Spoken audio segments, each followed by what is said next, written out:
অল্প কয়েকদিনের জীবন। হাম ऐसे रहे या के वैसे रहे, वहाँ देखना है कि कैसे रहे, हयात दो रोजा का क्या आयशो गम, मुसाफिर रहे जैसे तैसे रहे।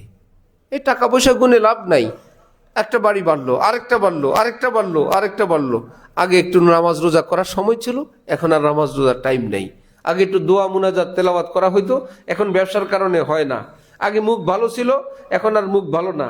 আগে নিজের স্ত্রী সন্তানের সঙ্গে একটু সময় দেওয়া হইতো, এখন আর তাদেরকে সময় দেওয়া যায় না। কি প্রয়োজন? একটু পাট কমায় দিয়া বন্দিগি শিখেন, ঘরমুখী হন, বউ বাচ্চা নিয়ে থাকেন, এটা লাভবান। আলহামদুলিল্লাহ, আলহামদুলিল্লাহি ওয়া কাফা ওয়া সালামুন আলা ইবাদিহিল্লাযীনা ইসতাফা, আম্মা বা'দ। فأعوذ بالله من الشيطان الرجيم. بسم الله الرحمن الرحيم. رب المشرق والمغرب لا إله إلا هو فاتخذه وكيلا. صدق الله مولانا العظيم. وقال رسول الله صلى الله تعالى عليه وسلم: الحلال بين والحرام بين وبينهما مشتبهات.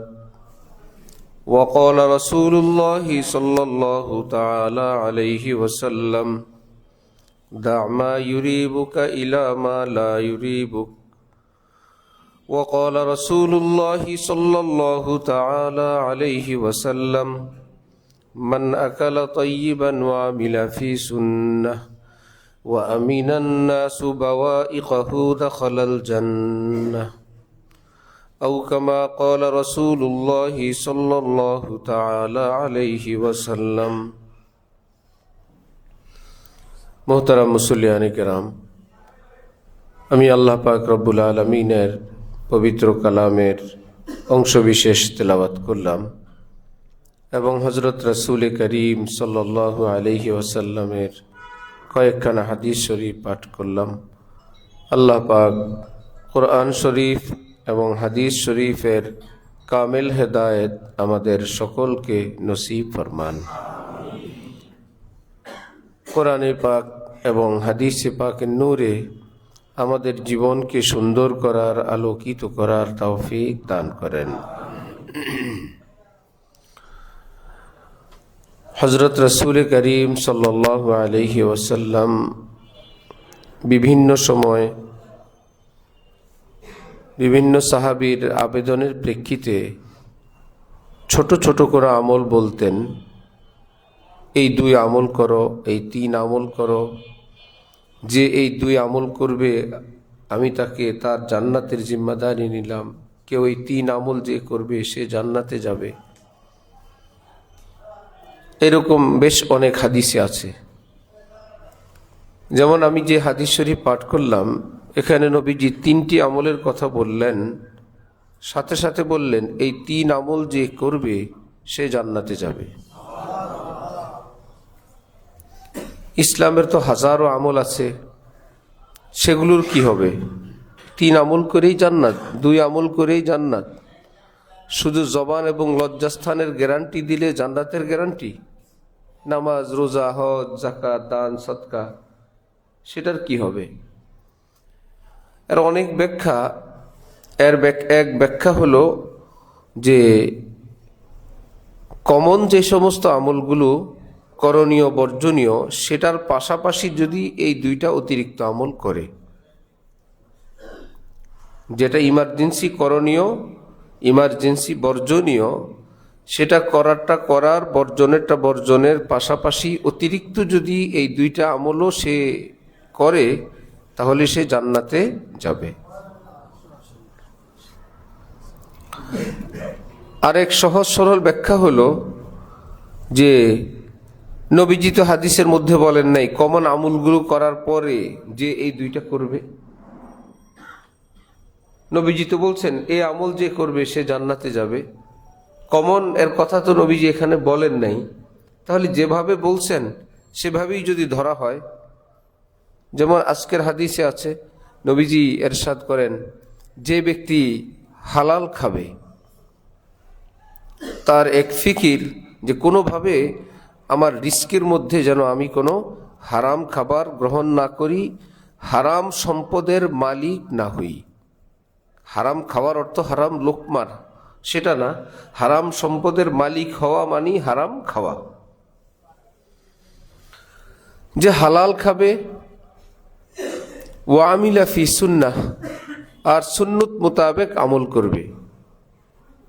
ওয়া আমিনান নাসু বাওয়াইকাহ, এবং মানুষ তার জুলুম অত্যাচার থেকে নিরাপদ থাকবে। হালাল খাবে, সুন্নত মোতাবেক চলবে, জুলুম অত্যাচার থেকে বিরত থাকবে। 3 আমলের পরে নবীজি বলেন দাখালাল জান্নাহ, সে সোজা জান্নাতে প্রবেশ করবে।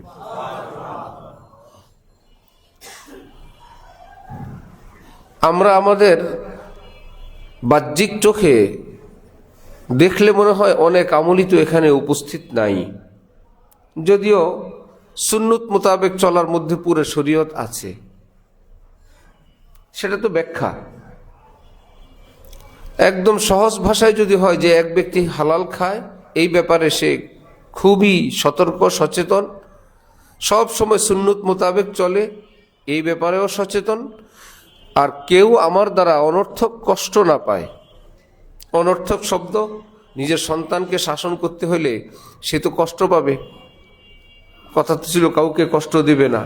এই কষ্ট দেওয়া হাদিসে শরীফে এর থেকে বিরত থাকতে বলেন নেই। নিজের ছাত্র, শিষ্য, মুরিদ, অধীনস্থ, স্ত্রী শাসন করতে গিয়ে তাকে এক কথা বলা লাগলো, সন্তানকে এই আঘাত করা লাগলো সামান্য, সে কষ্ট পাইল। এই কষ্ট এখানে উদ্দেশ্য না, অন্যায়ভাবে কাউকে কষ্ট দেওয়া থেকে নিরাপদ থাকবে।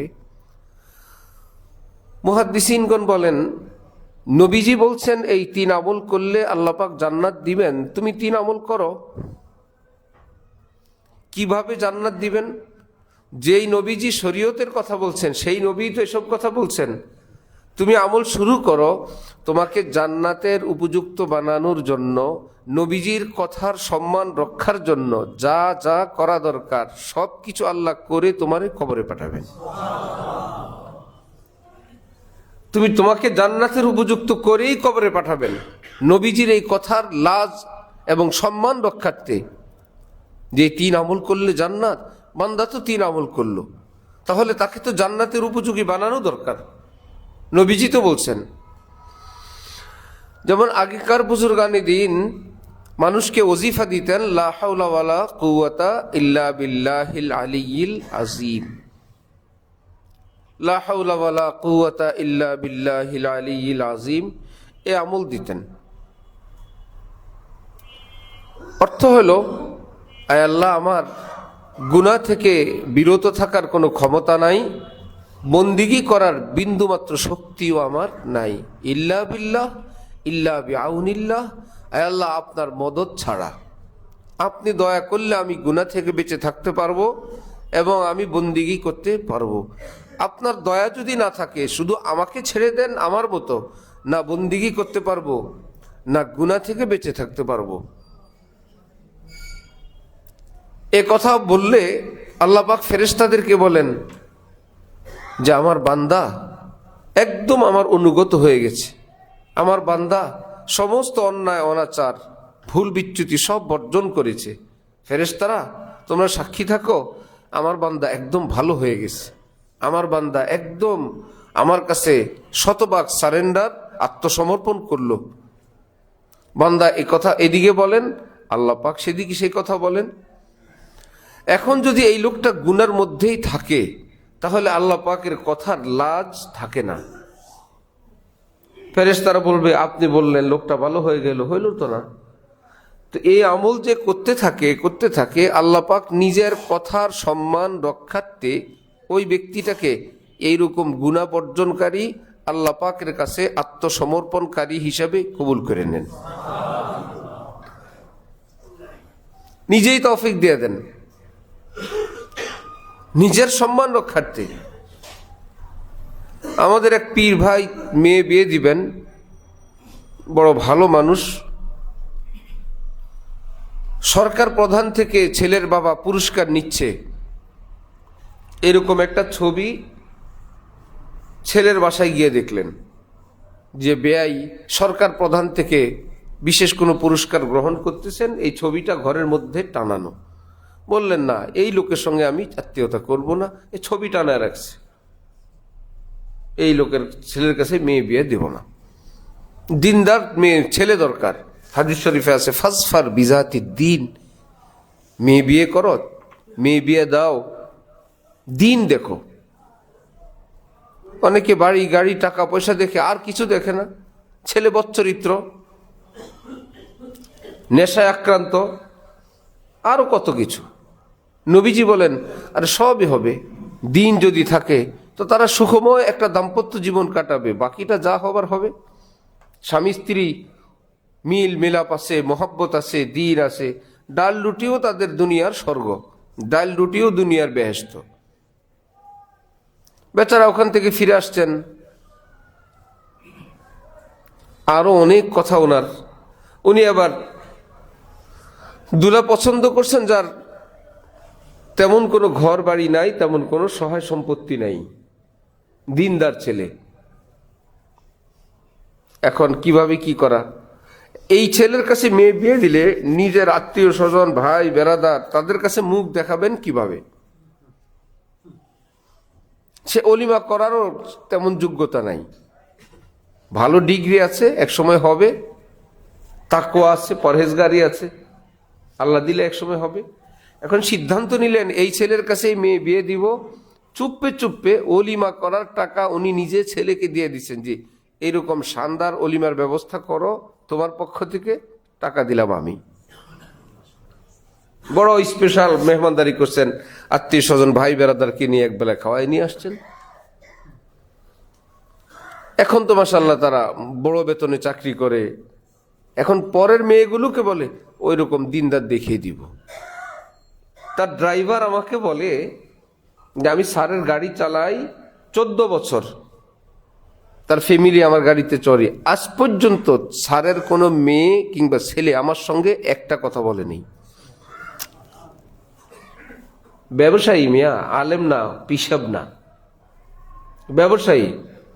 যে না আমি তাদেরকে জীবনে দেখছি, না তারা আমার সঙ্গে একটা কথা বলছে।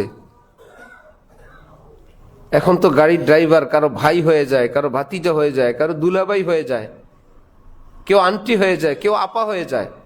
গায়রত যখন মানুষের কমে যায়, আত্মমর্যাদা যখন কমে যায়, এমনই হয়, যাকে তাকেই ভাই বানায়, যার তার সঙ্গেই কথা বলে। নারীকে রব্বুল আলামিন সম্মানিত করেছেন, তার আওয়াজকে সম্মানিত করেছেন। যে বড় হয় তার আওয়াজেরও অনেক দাম হয়, তার কথার অনেক দাম হয়। রব্বুল আলামিন নারীর কথা সীমিত করে তার সম্মান কি কমাইলেন না বাড়াইলেন? তুমি কি সাধারণ কেউ? নবীর স্ত্রী উম্মাহাতুল মুমিনিন, উম্মতের মা, মা আয়েশা, মা খাদিজা, এমন মা এই পৃথিবীর মুখের মা না। কেউ যদি দুনিয়াতে কাউকে মা ডাকে এমনি মা না, ঘটনা কবে আব্বা যদি মারা যায় ওই রকম মুখের মা, যে ওই রকম মারে বিয়ে করা যায়। 5 বছর 10 বছর মা ডাকছে, এমনি বলো তুমি আমার ছেলের মতো, ইত্যাদি ইত্যাদি। এই ছেলের মতোই থাকছে। আর ওই বেটা আঙ্কেল ডাকে, মহিলারা মা ডাকে, বেটা মারা গেছে। শরীয়তের মাসালা হলো মা যদি চায়, ছেলে যদি প্রস্তুত, এই ছেলের সঙ্গে এই মায়ের বিয়ে হইতে পারবে, কারণ এই মা মা না। অনেকে ধোঁকা খায় যে আমাকে ছেলে বানায় ফেলছে, এখন তো আমার দেখা দিতে হবে, আমি তোমার ছেলে হয়ে গেছি। কোন মেয়ে মনে করে উনি তো আমাকে মেয়ে ডাকছে, উনি তো আমার বাবার মতো। এই সুযোগে খাজা বাবারা কাজে লাগাইছে, ঠিক না? খাজা বাবা কি হয়ে গেছে? বাবা হয়ে গেছে। সুতরাং সন্তান সন্তান হয়ে গেছে, বাবার সাথে সন্তানের তো আর পর্দা নাই। এ আব্বা আব্বা না, কারণ যে আব্বা ছেলেরও আব্বা, বাবারও আব্বা। বাবার যদি আব্বা হয়, ছেলের তো দাদা হওয়ার কথা না? আমার আপনার বাবা যাকে বাবা ডাকে, আমরা কি তাকে বাবা ডাকি না দাদা ডাকি? খাজা বাবা তো সবাই বাবা ডাকে, বুঝতে হবে এই বাবা বাবা না। হ্যাঁ, বাবা এই দিক থেকে লাইন করে নিছে, যেহেতু বাবা ডাকছে এখন আর পর্দা নেই, বেপর্দা হয়ে গেছে। আল্লাহ উম্মতকে হক বুঝা তৌফিক দান করেন। তো এইরকম মুখের বাবা, সমাজের বাবা, আমাদের কুমিল্লা চাঁদপুরে আছে উকিল বাবা। আরে বাবা, উকিল বাবা কি? উকিল হয় কোথায়? উকিল অর্থ প্রতিনিধি। আদালতে বলে না, উকিল কি বলে? আমার মক্কেল এই কথা করছে, আমার মক্কেল এই কাজ করছে, এটা করে নাই। মক্কেল মানে আরবি শব্দ মুআক্কিল, যিনি আমাকে উকিল নিয়োগ দিলেন, আমি যার প্রতিনিধি। মুআক্কিল, মক্কেল বলে জানে না নিজেরাও, শুনতেও খারাপ লাগে। আমি তোরে পয়সা দিয়ে উকিল বানাইলাম, আমার নাম রাখলি মক্কেল। বলে আমার মক্কেল স্যার কিছু করে নেই। আরে মক্কেল না, মুআক্কিল, যিনি আমাকে উকিল নিয়োগ দিলেন, আমি যার মুখপাত্র, যার পক্ষ থেকে আমি কথা বলবো, মুআক্কিল। যাই হোক, আদালতের ভাষণ মক্কেল হয়েছেন পয়সা দেওয়া হন গিয়ে। তো কোথায় লাগবে? যে বলতে পারে না তার জন্য কি লাগবে? উকিল লাগবে। আপনি আমার বিয়েটা দেখেন, ঠিক আছে, এই বেচারা যার নিজের কবুল নিজে বলবে, সেখানে কোনো উকিল নেই। মেয়ের বিয়ে যদি সে তার বাবাকে বলল, পারমিশন দিল, এবার মেয়ের পক্ষ থেকে যদি বাবা প্রস্তাব দিল, যেমনটা আমাদের দেশে হয় যে মেয়ের সামনে থেকে, মেয়ে থেকে পারমিশন নিয়ে আসে, এনে এবার ইস্তেমার ময়দানে বলে আমার মেয়েকে আমি বিবাহ দিলাম। মেয়ে বলছে আমি বিবাহ বসলাম না, বাবা বলল, বাবা, চাচা, মামা, আমার ভাতিজিকে আমি বিবাহ দিলাম। এইবার যে ভদ্রলোক রেডি হয়ে আছেন উনি বললেন আমি কবুল করলাম। কবুল করলেন যাকে, তাকে কি সরাসরি না উকিলের মাধ্যমে? কে হইলেন উকিল? অভিভাবক। এখন যদি একদম প্রাপ্তবয়স্কা মেয়ে যদি এরকম কাউকে বলে আপনি আমাকে একটা ভালো জায়গায় বিয়ে দিয়ে দেন, আমার বাবা নাই, চাচা নাই, ওই লোক তার মেয়ের পক্ষ থেকে ভালো একটা ছেলে দেখে বিয়ে দিয়ে দিলে যে আমার এরকম খাদিজা, পিতা মরহুম অমুক, বাড়ি অমুক জায়গায়, এত টাকা মোহরানার এওয়াজে আমি এই আব্দুর রহমান তোমার নিকট বিবাহ দিলাম। আব্দুর রহমান যদি বলে আমি কবুল করলাম, বিয়ে হয়ে যাবে। তাহলে এই ভদ্রলোক হলেন কি? উকিল। এই যে ওকালতি করলেন, যার বাবা নাই, এত সত্ত্বেও ওই মেয়েটার সঙ্গে ওনার দেখা দেওয়া জায়েজ নেই। ওই মেয়েটার সঙ্গে দেখা দেওয়া কি নাই? এতটা জায়েজ নাই, যার কাছে বিয়ে দিছিল ঘটনাক্রমে অ্যাক্সিডেন্টে সে আব্দুর রহমান মারা গেছে। এই উকিল আব্বা যদি বলে তাহলে আমি বিয়ে করে নেই, শরীয়তে বলছে ঠিক আছে, জায়েজ আছে। তাহলে উকিল বাপ না, উকিল বাপ কি না? অথচ কোত্থেকে একটারে ধরে নিয়ে আসে, বিশেষ করে এলাকায় প্রভাবশালী, একটু টাকা পয়সা আছে, একটু হাত খোলা, এই বেটা যে কত জায়গার উকিল বাপ। ঈদ আসলে, রোজা আসলে বলে আমার মোট হিসাব নাই, আমি যে কত উকিল দিছি জীবনে, জোর করে ধরে। এটা কি? এটা আনুষ্ঠানিকতা। এই যে বিয়ে হবে, উকিল ছাড়া কেমনে হবে? তাও অপরিচিত একজন, পাড়ার মহল্লার। এইবার মেয়েটা পদ্মানিসীন, দিনদার, পরহেজগার, মাদ্রাসায় পড়ুয়া, যেহেতু উনি উকিল বাপ হয়ে গেছে, শ্বশুরকে আব্বা ডাকবেন, আর নতুন আরেকজন আব্বা তৃতীয় বাইরেছে। আগে ছিল এক আব্বা, বিয়ের কারণে আজকে আবার নতুন দুই আব্বা বাইরেছে, একজন উকিল আব্বা আর একজন কি আব্বা? শ্বশুর আব্বা। এখন এই পদ্মানিসীন মেয়েটা ওখানে গিয়ে মুখ খোলে। যেমন আমাদের যে মেয়েরা পর্দা করে আমাদের দেশে, হজে উমরায় যাওয়ার সময় দেখা গেছে মুখ খোলা। কি ব্যাপার? মহিলাদের এহরাম হলো চেহারায় কোনো কাপড় লাগতে পারবে না। তাহলে দুইটা বিধান এখানে, একটা হলো চেহারা কোনো পরপুরুষ দেখতে পারবে না, আরেকটা হলো মহিলাদের এহরাম অবস্থায় চেহারায় কাপড় লাগতে পারবে না। দুইটার সমন্বয় হলো ক্যাপ জাতীয় কোনো কিছু তাদের মাথার উপর দিয়ে, ওর উপর দিয়ে কাপড় ফেলবে যাতে কাপড়টা চেহারার সঙ্গে লেগে না থাকে। তাহলে চেহারায় কাপড়ও লাগলো না, চেহারা পরপুরুষও দেখলো না। একটা মনে থাকে আরেকটা ভুলে যায়। সারা জিন্দিগির পর্দা করা মহিলা এখন বলে আল্লাহ আর কি করবো, এখন যেহেতু আল্লাহর হুকুম, চেহারা খুলে বেপর্দা হয়ে হজে রওনা হইছে। উকিল বাপের মতন আরেক ঘটনা। সারা জীবনে পর্দা করা মেয়েটা আরেকজনকে এখন বাপ ডাকে, বাপের সঙ্গে কথা বলে, যায় আসে, বাপের বাড়িতে বেড়ায়। বাপ তো বাপ, বাপের ছেলের এখন আবার উকিল ভাই, আরেক ধাপ। বাপ তো যতটুক নিরাপদ, এরপর আবার উকিল ভাই বের হয়েছে, আরেক ধাপ। আল্লাহ আল্লাহ আমাদের মুসলমানদেরকে সহি দ্বীন বুঝার তৌফিক দান করেন। আমরা ওকালতির থেকে দূরে চলে গেছি। তো বাবা মা যদি কাউকে দিয়ে দেয়, সে কি হয়ে যায়? বিয়ে হয়ে যায়। প্রতিনিধি, এটাকে বলে প্রতিনিধি। আবার শরীয়তের অনেক কাজ আছে, এখানে প্রতিনিধিত্ব জায়েজ নেই। আমার পক্ষ থেকে আপনি নামাজটা পড়ে দিন, হবে? আমি দেখলাম এক হুজুর এক বাসায় খায়। কি ব্যাপার? অমুক ব্যবসায়ী, ওনার পক্ষ থেকে উনি রোজা রাখে, দিব্যি হাঁটে, চলে, খায়, লয়, সব করে। শুনছে অসুস্থ হইলে নিজের পক্ষ থেকে অন্য একজনকে কাফারা দিতে হয়। এইজন ভাবছে টাকা পয়সা আছে, কষ্ট করে লাভ কি, একজন গরিব মানুষকে খাওয়াই দিলে হলো। এরকম রোজা কি হবে? মাজুর বিছানায় শয্যাশায়ী মানুষের মাসালা ভিন্ন। মসজিদের পাশে নারিকেল গাছ, গাছে উঠলো, গাছ থেকে ডাব নারকেল পারলো, পেড়ে মসজিদে এসে চেয়ারে বসে নামাজ পড়ে। কি ব্যাপার? ডাক্তার বলছে চেয়ারে বসে নামাজ পড়তে। যে বেচারা নারকেল গাছে উঠতে পারে তারে বলছে? দাঁড়ায় নামাজ পড়া ফরজ। দাঁড়ায় নামাজ পড়া কি এত সহজ না? একটা ফরজ আপনি বাদ দিবেন, এত সহজ না, অনেক কঠিন। আপনি তো দাঁড়াইতে পারেনি, ইশারা বাদ দিবেন কিভাবে? যদি এরকম হয় সেজদা দিতে কষ্ট, তো দাঁড়ানোর টুকুন দাঁড়াবেন, বাকিটুকুন চেয়ারে বসে ইশারা ইঙ্গিতে সেজদা দিবেন। যে সেজদা দিলে কোমরে সমস্যা হয়, দাঁড়াইতে তো কোনো সমস্যা নাই, হাঁটেন, চলেন, ব্যবসা বাণিজ্য সবই করেন। মসজিদে এসে চেয়ারে বসছে, নারকেল গাছ থেকে নামছে, মসজিদে এসে চেয়ারে বসে গেছে।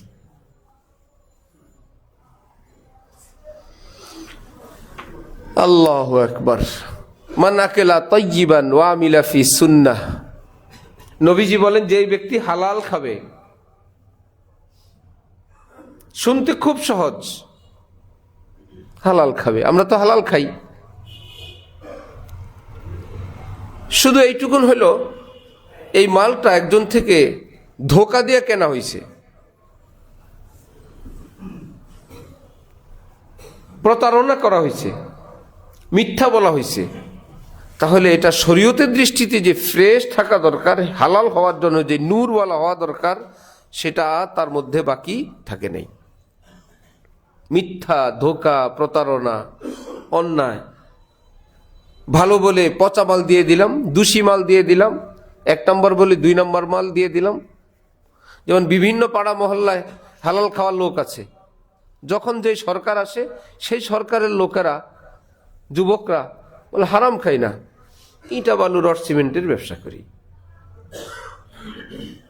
এমন ব্যবসাই করে ওই মহল্লায় অন্য কোনো ট্রাক আর ঢুকতে পারে না, উনি নাকি ব্যবসা করে হালাল ভাবে খায়।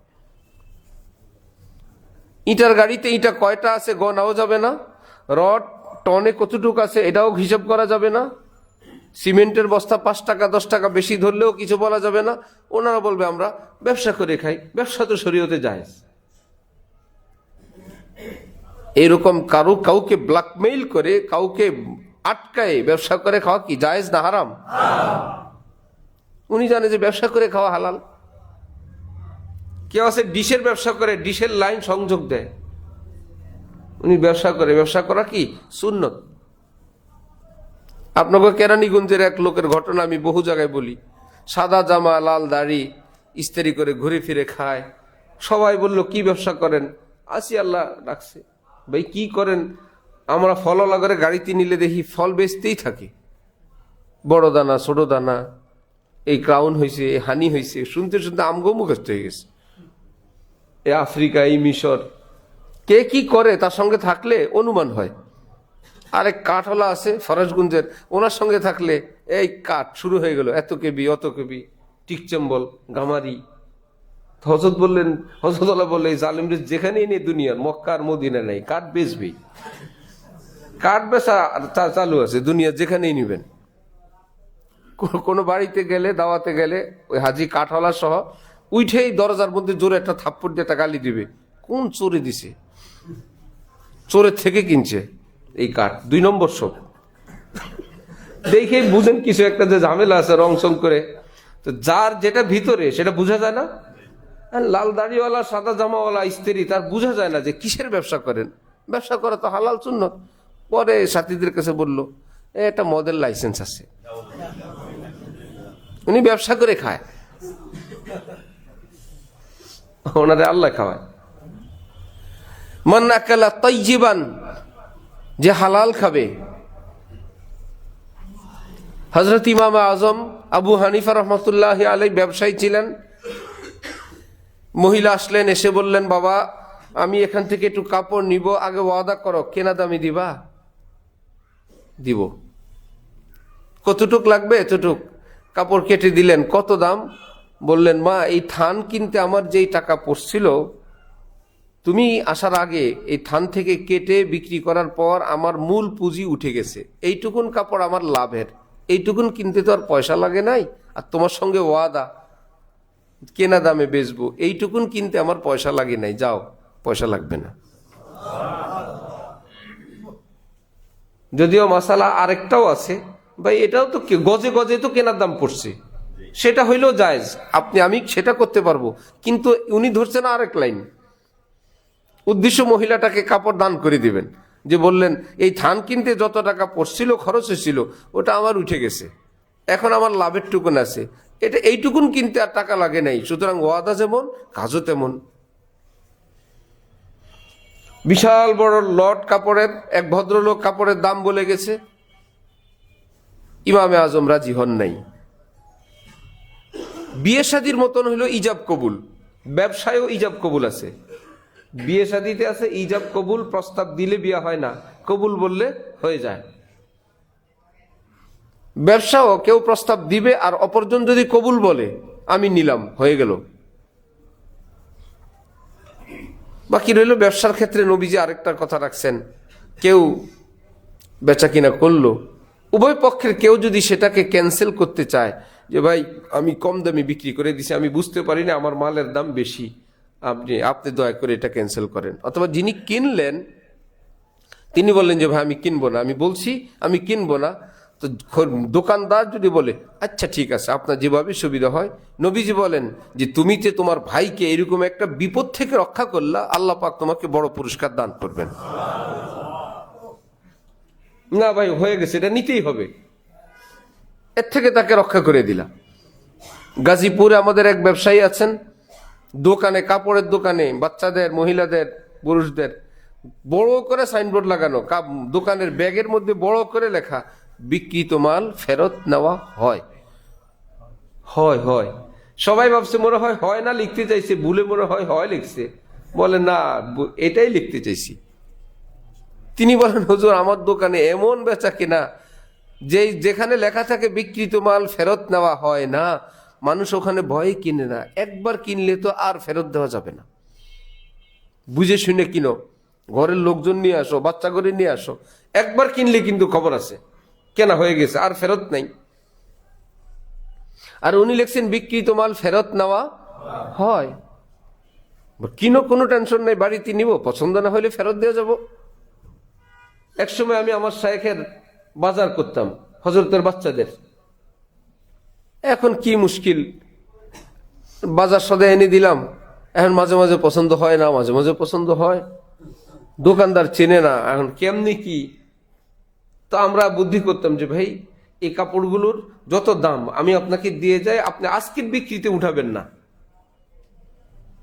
এটা আজকের বিক্রিতে উঠাবেন না, আমি এতগুলো টাকা আপনাকে দিয়ে গেলাম, আপনি 10-20 হাজার টাকা রাখেন, আমি আগামীকাল রাত পর্যন্ত যদি না আসি, জোহর পর্যন্ত, আসর পর্যন্ত যদি না আসি, আপনি মনে করবেন এটা বিক্রি হয়ে গেছে। আর যদি আসি, দয়া করে আমাকে এই সুযোগ দিবেন, আমি কাপড়গুলো দিব, আপনি আমার টাকাটা দিয়ে দিবেন। কেউ দিত, কেউ বলতো না, এই সিস্টেম নাই। কর্মচারী হলে সাহস পাইতো না, মালিক হলে সাহস পাইতো। ইমামে আজম আবু হানিফাকে এক লোক বললেন, আপনার কাপড়ের দাম এত, দিবেন? উনি বলছেন না। তাহলে তো বিক্রি হইল না। বাড়িতে যাওয়ার পর উনি মনে মনে ভাবলেন, এই লোকটাকে এই দামে কাপড়টা দিয়ে দিব। দিনের বেলা রাজি ছিলেন না, রাতের বেলা গিয়ে একা একা রাজি হলেন। পরের দিন যখন আসছেন, ওই কাপড়ের দাম অন্য একজন বলে আরো অনেক বেশি। উনি বললেন, কাপড় বিক্রি হয়ে গেছে। কিভাবে বিক্রি হইল? আপনি তো মাত্র আসলেন, আমি ফার্স্ট কাস্টমার। বললেন, বিক্রি হয় ইজাব কবুলে। তিনি তো দিনের বেলা প্রস্তাব দিছিলেন, রাতের বেলা বাড়িতে গিয়ে তো আমি কবুল করছিলাম, আমি তো রাজি হয়েছি। পৃথিবীর কেউ দেখেন নাই, আল্লাহ তো দেখছেন। পৃথিবীর কেউ দেখেন নাই, আল্লাহ পাক তো দেখছেন। সুতরাং কাপড় দেওয়া যাবে না। আরো অনেক বেশি দাম বলে, না ভাই দেওয়া যাবে না। তো ব্যবসা করলেই হালাল হয় না। ব্যবসার পণ্যটা হালাল হইতে হবে, ব্যবসার পদ্ধতিটাও হালাল হইতে হবে। আমাদের বাদামতলি রিপোর্ট আসতেই থাকে। টাকা নেয়ার পর মালের দাম যদি বেড়ে যায়, আপনি 2 গাড়ি পাবেন না। কেন পাবো না ভাই? সমস্যা আছে, সব বলা যাবে না। 2 গাড়ি পাবেন না। 1 গাড়ি হলে বলে ওইটাও পাবেন না। বেচা কিনা হয়ে গেছে, লক্ষ লক্ষ টাকা লেনদেন হয়ে গেছে, পেপার সাবমিট হয়ে গেছে, শুধু এখন ট্রাকটা হস্তান্তর বাকি। আপনি যেটা করেন, চায়নারা যদি আপনার সঙ্গে এমন করে, ইন্ডিয়ানরা যদি করে, আফ্রিকানরা যদি করে, যাদের সঙ্গে এলসি করেন তারা যদি এরকম করে, আপনি তো এলসি করার পর নিশ্চিত ইন্টারন্যাশনাল আইন, এই মাল কমুক আর বাড়ুক এটা আপনার কাছে আসবেই, এটা আপনি নিশ্চিত। কিন্তু আপনি যখন আবার এখানে করেন, কমুক আর বাড়ুক কথা হয়ে গেছে, সেখানে আর এটা সাবমিট করে না। আবার যদি একটু নিম্নমানের মাল পড়ে, এটা নিতেই হবে। সারা বছর আমার থেকে মাল নাও, আজকে এটা বেচতে হবে, নাইলে আর সারা বছর তোমার সঙ্গে ব্যবসা নাই, আর আগে 50 লাখ দিয়ে দাও। এখন ওই বেটা ব্যবসারা জারি রাখার জন্য আরেকজনের পচা আপেল নেয়া এখানে দেয়, সেখানে দেয়, বাকি আনছে আবার বাকি দেয়। তার মানে এক কলে আটকেছে একজন, এই কলে আরেকজন, এবং সে আবার বাকি দেয়, ইত্যাদি ইত্যাদি শুনতেই থাকি। যেহেতু দেখা সাক্ষাৎ যোগাযোগ, আমাদের যাতায়াত, ছাত্র অভিভাবক। আমি চাঁদপুরে ফল কিনতে গিয়া এক দোকানে ঘাটের মধ্যে বললাম, বড় দানা নাই? আমার জিজ্ঞেস করে, আপনি কি বাদামতলির লোক?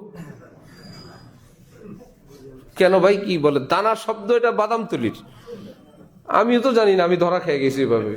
আমি বললাম, বাদামতলির লোক ফলের লোক না মসজিদের লোক? বাদামতলি ফলের না মসজিদের? তোমাকে শুনতে শুনতে আমি দানা শিখছি। তাহলে ব্যবসা করলেই হালাল না হালাল ভাবে? ব্যবসা হালাল, কিন্তু হালাল ভাবে করতে হবে। কেনার ক্ষেত্রে হালাল, বিক্রির ক্ষেত্রে হালাল, কথার ক্ষেত্রে হালাল, দাম কত পড়ছে এটা বলতে হালাল। হযরত জারির ইবনে আব্দুল্লাহ আল বাজালি রাদিয়াল্লাহু আনহু, এক সাহাবী, নাম হইল কি? জারির। কি নাম? কেউ নিজের ছেলে নাতিপুতির নাম রাখতে পারেন, জারির, কত সুন্দর নাম, জারির। উনি তার গোলামকে পাঠাইলেন, যাও তো একটা ঘোড়া কিনে নিয়ে আসো। গোলাম ঘোড়া কিনে নিয়ে আসছেন, 300 দিরহাম। উনি ঘোড়ার দেখে বললেন, মালিকও আসছে সাথে, এই ঘোড়া 300-তে হয় না, 400 দিব। মালিক খুশি, হুজুর আমি তো 300-তেই দিয়ে দিছি, 400 হলে তো আরো খুশি। তিনি একটু পরে বললেন, না 400-তে এটার দাম হয় না ভাই, 500 নিও, 600 নিও, 700 নিও, 800 নিও। 800 দিরহাম দিয়ে দিছেন। সেই লোক তো এক ঘোড়ায় 3 ঘোড়ার দাম, কে দেখে খুশি। উপস্থিত সাথীরা বললেন, আপনি এই কাজ কেন করলেন?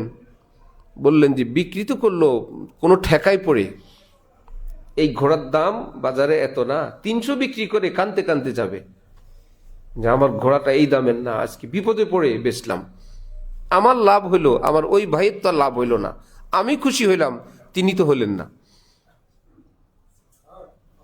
তো আমি 400 বললাম, দেখলাম যে তাও একই ঘটনা, আমি খুশি হব, সে হবে না। বাড়াইতে বাড়াইতে আমি 800, আমার কতগুলো দিরহাম গেছে। এইবার আমি নিশ্চিত, যেই শুনবে যেই দেখবে সবাই বলবে জারির ইবনে আব্দুল্লাহ ঠকছে, ঘোড়াওয়ালা জিতছে। আপনার ওনাকে জিতানোর প্রয়োজন কি? বললেন, আমি যেদিন ইসলাম গ্রহণ করি, মুসলমান হই, নবীজির হাতে হাত দিয়ে নবীজি আমাকে কালেমা পড়ানোর সাথে সাথে আরেকটা শর্ত অঙ্গীকার যুক্ত করে দিলেন, ওয়ান নুসহলি কুল্লি মুসলিম, সব সময় সব মুসলমানের কল্যাণ কামনা করবা তো। এখন হিসাব করে দেখলাম, কম দামে ঘোড়া কিনলে আমার কল্যাণ কামনা হয়, আমার মুসলমান ভাইয়ের কল্যাণ কামনা হয় না। নবীজির ওই এরশাদ মুবারক তার পবিত্র জবান থেকে বের হয়েছে, আমার ভাইয়ের কল্যাণ কিভাবে হয় সেটাকে নিশ্চিত করার জন্য 300 টাকা নির্ধারিত ঘোড়াকে আমি 800 দিরহাম দিয়ে দিলাম। তো ব্যবসা করা হালাল, হালাল ভাবে ব্যবসা করা চাই। কি করবেন? টাকাগুলো নিয়ে কামড়ায় খায় কেউ? বাসায় নিয়ে টাকা কামড়ায় খায়? আগে তো যা খাবার খেত এখনো সেই খাবারে খাবেন। আগে তো ভাতের পয়সা ছিল, আজকে অতিরিক্ত টাকা দিয়ে কি খাবেন? পোলাও। আগে পোলাওর পয়সা ছিল, আজকের অতিরিক্ত টাকা দিয়ে এরপরে কি খাবেন? আরো স্পেশাল, সেই স্পেশাল আগেও ছিল, আজকের অতিরিক্ত টাকা দিয়ে কি খাবেন? শুধু তাকায় থাকবেন। ব্যাংকের অফিসারদের মতন টাকা গুনবেন আর টাকা দিবেন। এই বেচারারা কি বড় লোক? ব্যাংকের কাউন্টারে যারা বসে এরা কি সব কোটিপতি? কেন? কোটি কোটি টাকা লেনদেন করে, এরা কোটিপতি না। এ চায় এ লেন দেন, লেন কিছু দেন কিছু, গুনতে থাকে, এগুলো আমার না ভাই টাকা। তো আপনি একটা অফিস খুললেন, কিছু আপনি নেন মানুষ থেকে আর কাউকে দেন, নেন আর দেন। আপনি যা ছিলেন তাই, আপনি আপনার নাম রাখলেন বড় লোক। এর মধ্যে হারাম হওয়ার কারণে প্রতিদিন কিছু মামলা, গরিব ঠকার কারণে কিছু মামলা, কারো চোখের পানির কিছু মামলা, কারো উপর অত্যাচারের মামলা, সুদ ঘুষের মামলা, মিথ্যা ধোঁকা প্রতারণার মামলা। এর চাইতে আরো কম ব্যবসা ভালো ছিল না? হালাল ভাবে নিয়ে বসে থাকবেন। যে ভদ্রলোক মেয়ে বিয়ে দেওয়ার কথা বলছিলাম, নিজের পয়সা দিয়ে অলিমা করে, সেই ভদ্রলোকের কাপড়ের ব্যবসায়ী, নিয়ম হলো কোনো পাওনাদার ওনার অফিসে আসতে পারবে না। এই জন্য আপনি আমাকে বাকি দিলেন, আবার আপনি আমার অফিসে আসবেন, আপনার কি কোনো ভুল হয়েছে? কে কার কাছে ঠেকা, কে কার কাছে কৃতজ্ঞতা প্রকাশ করবে? আপনি আমাকে মাল দিলেন বাকিতে, আমি আপনার মাল বিনা পয়সা বিক্রি করে লাভ করলাম অথবা করব, আপনি কিংবা আপনার প্রতিনিধি আবার আমার দুয়ারে আসবে না আমি আপনার দুয়ারে যাব? আপনি কি ভুল করে ফেললেন? আসতে হবে না, ওয়াদা মতো সময় মতন টাকা আমি দিয়ে আসবো। আপনি বাকি দিলেন, এটাই তো ihsan। আবার আপনাকে ঘুরাবো আমি? আসলে দেশের অবস্থা কি? মালিক গেলে, মালিক হোক আর প্রতিনিধি হোক, আপনাদের কোনো আকল জ্ঞান নাই। আজকে আসছেন, আজকে কি বার জানেন না, গতকাল কি দিন গেছে জানেন না, আকাশের অবস্থা দেখেন না, দেশের অবস্থা বুঝেন না। ওই নাকি ওই বেটাটা এই লোককে মাল বাকি দিয়ে নাকি ব্যাকল হয়ে গেছে। আকল টাকল যা ছিল আজকে টাকার জন্য আসার পর কি হয়ে গেছে? ব্যাকল হয়ে গেছে। মাল যখন বাকি দেয় তখন আকল ভালোই ছিল। আগের যুগের কবিরা রাজা বাদশাদের দরবারে গিয়ে খুব প্রশংসা করত, যার পর নাই। ভাষা আর সাহিত্য এমন এক জিনিস, এক বাদশার সামনে গিয়ে কবি বলতেছে, আপনি এই পৃথিবীতে থাকতে সূর্যের তো কোনো প্রয়োজন নাই স্যার, এই পৃথিবীকে আলো দেওয়ার জন্য তো আপনার চেহারাই যথেষ্ট। প্রতিদিন সূর্য যে উঠে, কেন উঠে স্যার জানেন? আমি জানি, সূর্যের কোনো লজ্জা নাই, শরম নাই। আপনি পৃথিবীতে আছেন, সূর্যের কোন দরকার আছে স্যার? এমন প্রশংসা। আর আগে বাচ্চারা মাশাআল্লাহ প্রশংসা শুনলে ফুলে যেত। আদমি ফরবা শবদ আজরা হে গোশ, জানোয়ার ফরবা শবদ আজনা ও নুশ। জালালউদ্দিন রুমি বলেন, গরু মোটা করবা, মহিষ ছাগল মোটা করবা, ফুলাবা, খোল ভুসি ভালো খাওয়ান দাও। ঘাস খোল ভুসি ভালো খাবার দিলে গরু ছাগল ফুলে, মানুষ কি ফুলাইবা? কানে একটু পাম মারো, কানে একটু পাম দেয়া দাও, মানুষ ফুলবে। মানুষ ফুলানোর পদ্ধতি পাম দেওয়া। রাজা বাচ্চারা আবার এগুলো খুব পছন্দ করতো। এই জন্য দেখবেন নিজেরাই নিজেদের দালাল ফালাল কর্মচারী লোক দিয়ে প্রশংসা নিজেরটা নিজে শুনে বসে বসে। তো বাদশাহ এই প্রশংসা শুনে খুব দিছে, যাও নিয়ে যাও। এর মধ্যে বাদশার অ্যাক্সিডেন্ট হঠাৎ কোনো জায়গায় দুর্ঘটনা হয়ে বাদশার একদম অন্ডকোষ পড়ে গেছে দোনোটা। এতে করে মানুষ মারা যায় না, গরু মরে না, ছাগল মরে না। খাসি বানাইলে কি মরে? খাসি হয়ে গেছে বেটা, বেঁচে আছে। কবিও জানছে, এসে আবার প্রশংসা শুরু। আজকে কোনো কিছুই দেয় না, মন খারাপ, অসুস্থ মানুষ, যাইতে বলো। এখন আবার ওই কবি তো কবি, এখন বলে সবার আকল জ্ঞান মাথায় থাকে, ওনারগুলো অন্ডকোষে থাকে। যতদিন সাথে ছিল আকল জ্ঞান ছিল, এগুলোও নাই, আকলও নাই। তো বদনামও কত উন্নত মানের। কারো থেকে বাকিতে মাল নিবে, তাকে ভাই বলে, আব্বা বলে, চাচা বলে, চোখের পানি, ফকির, মিসকিন, গরিব, পেটে ভাত নাই, বাচ্চারা খাইতে পায় না। এটা হলো প্রথম ধাপ। কোনো না কোনো ভাবে তার থেকে কিছু কার্টুন, কয়টা গাড়ি নেওয়া দরকার। যখন নেওয়া হয়ে গেছে, শিল্পী এখন আরেক রকম হয়ে গেছে। এখন আর কবি আগের মতো নাই। আপনার আকল নাই, আপনার মালিকের আকল নাই। তো ওই ভদ্রলোক নিজে দিন তারিখ অনুযায়ী টাকা পাঠিয়ে দেন। যদি দিতে না পারেন, আগে থেকে একদিন 2 দিন আগে বলেন, সরি আমরা ওই দিন দিতে পারবো না, আমাদের আর 2টা দিন লাগবে, দয়া করে দেন। নবীজি বলেন, এইরকম ঋণগ্রস্ত, বিপদগ্রস্তকে যে একটু টাইম বৃদ্ধি করে সহজ করে দেয়, আল্লাহ তার উপর সহজ করে দেন। তুমি তোমার বাইরে একটু সময় বৃদ্ধি করলা, একটু সুযোগ দিলা, আল্লাহ তোমাকে সুযোগ দিবেন। মানাকালা তাইয়িবান, নবীজি বলেন যে হালাল খায়, তাহলে হালাল খাবে কিভাবে? হালাল ভাবে। হালাল খাবে। আমাদের হযরত ঢালকানগরের হযরত আল্লাহর নিকট এক কর্মচারী আমার সামনে ফোন দিলেন যে, হযরত আমি চাকরি করি, কিন্তু ব্যস্ততা এমন না, কাস্টমার ফাঁকে ফাঁকে আসে, আমি কি তেলাওয়াত করতে পারবো অফিসে বসে? হযরত বললেন, এই টাইমটা তো মালিকের কাছে বিক্রি করা। এই টাইমের বদলায় তুমি টাকা নাও না? নেই। এটা মালিকের কাজের জন্য বিক্রি করা, এটা তোমার ইবাদতের টাইম না। ফরজ ইবাদত করতে পারবা, মালিকের পারমিশন, অনুমতি থাকার না থাক, আমি ফরজ করব, লাগলে চাকরি ছেড়ে দিব। কেন? তুমি যখন কোরআন শরীফ তেলাওয়াত করতে থাকবা, চোখ বন্ধ করে কোরআন শরীফ খুলে যেভাবেই করো, তোমার ডিউটি ছিল মালিকের মাল সেল করা, কাস্টমারের মনোযোগ আকর্ষণ করা। তুমি যখন তেলাওয়াত করবে নিচের দিক তাকায়, যে পাশ দিয়ে যাবে ভাবলে বেচারা তেলাওয়াত করে, ডিস্টার্ব করে লাভ নাই, আরেক দোকানে যাই। ঠিক না ভাই? কোরআন শরীফ তেলাওয়াত করে আমি কি জাহান্নামে যাব? এই মাল মার্কেটে অভাব আছে, উনি তেলাওয়াত করুক। তাহলে তেলাওয়াতটা উসিলা হবে কিসের? কাস্টমার ভাগানোর। মালিক কি তোমারে কাস্টমার ভাগাইতে চাকরি দিছে? বৈশা বৈশা কেউ যাতে না আসে, তাহলে বাহ্যিকভাবে তেলাওয়াত, কিন্তু রেজাল্ট হবে তোমার খরিদ্দার খেদানোর একটা উসিলা হয়েছে। এইরকম লম্বা ইবাদত পারবা না। চোখ মুখ সব ডিউটি ঠিক রেখে মাঝে মাঝে দোয়া দুরুদ ইস্তেগফার পড়ো, গুনাহ না হয়, নিজের খেয়াল রাখো। চাকরি করলেই হালাল হয়ে যায় না। টাইম এতটা থেকে এতটা, ওই হিসাবে বেতন। তা আমি তো সেই টাইম ছিলাম না, আমি বেতন কেমনে নেই? মালিক যদি দয়া করে দেন দিবেন। আর আমি যদি বলি, না স্যার আমি তো এতদিন এইটুকুন ছিলাম না, আমি তো ডিউটিটা করতে পারি না, আমার এইটুকুন কম দেন, মালিক যদি বললো দেন। আরে কম দেন এই কথা বলতে পারার লোকটাই তো নাই। তাহলে চাকরি করলেই কেবল হালাল হয়ে যাবে না, সে দায় দায়িত্ব ঠিক মতো পালন করা ওয়াজিব, শরীয়তে করতেই হবে, এটা নফল না। এখন মালিকের নিকট কর্মচারী, কর্মচারীর নিকট মালিকরা জিম্মি।